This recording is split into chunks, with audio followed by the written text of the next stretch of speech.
Locked out and hung out to dry, New Mexico families have been living without access to water they say were promised when they moved in. As News 13's Gabrielle Burkhart reports on special assignment, they're putting the blame on an angry neighbor and a developer who's turning a blind eye. It's peaceful. It makes my heart happy is all I can tell you.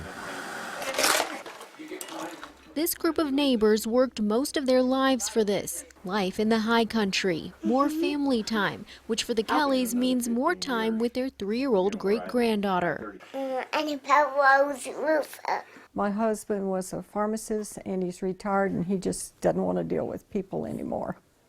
Done with that part of your life? Yeah, yes. Ann and Mike Kelly's search for solitude landed them here. They and others bought property in the Canyon Milagro subdivision west of Santa Rosa. We're all basically old retirees out here. But their pursuit of peace hasn't worked out the way they planned. Things most people take for granted, like having a running faucet with water safe to drink.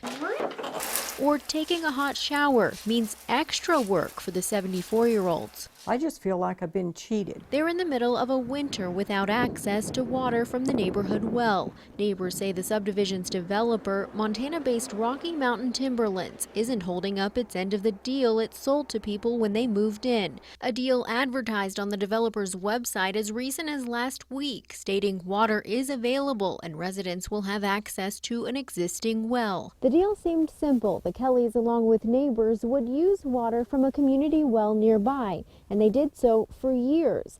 That is until Leo Muniz, the man who owns property here, literally locked everyone out. Very frustrating. According to the state engineer's office records, News 13 found Muniz does have water rights to 3 wells on the lot he owns. He filed paperwork just last year after neighbors complained about him locking them out.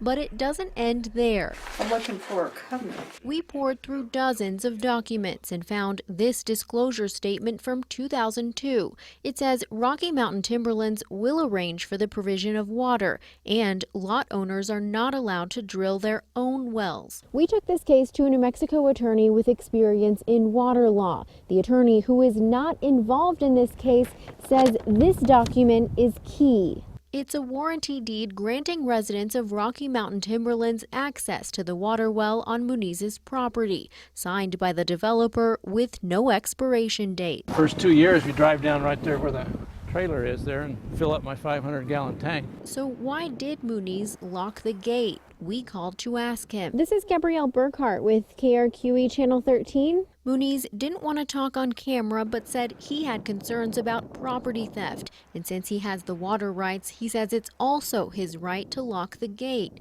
The president of Rocky Mountain Timberlands, Wayne Joyner, told us on the phone he agrees with Muniz, then hung up on us, refusing an interview. I don't know what to do. She's not alone. It adds a burden. Larry Burris and neighbors now have to haul water more than 50 miles from Edgewood or Santa Rosa.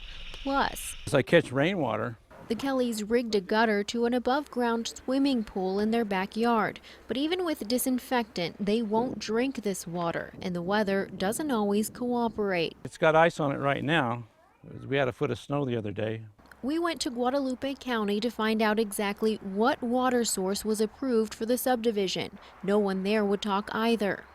And documents filed with the county are conflicting. One plan from the developer states lot purchasers are expected to drill their own wells, but a contract between the developer and the county says no property owner is permitted to drill a water well. Then another, filed a month later, contradicts that statement.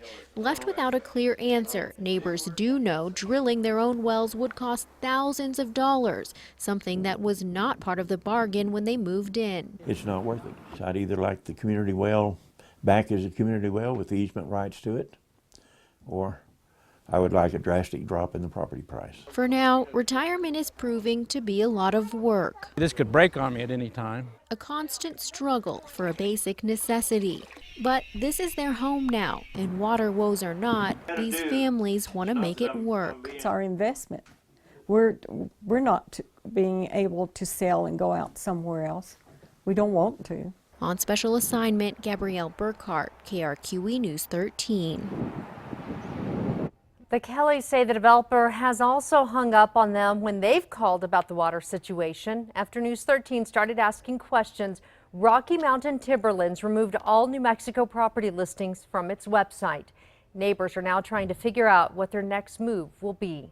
You can see the conflicting contracts and more information on how water rights work in New Mexico by going to the story on our KRQE News app.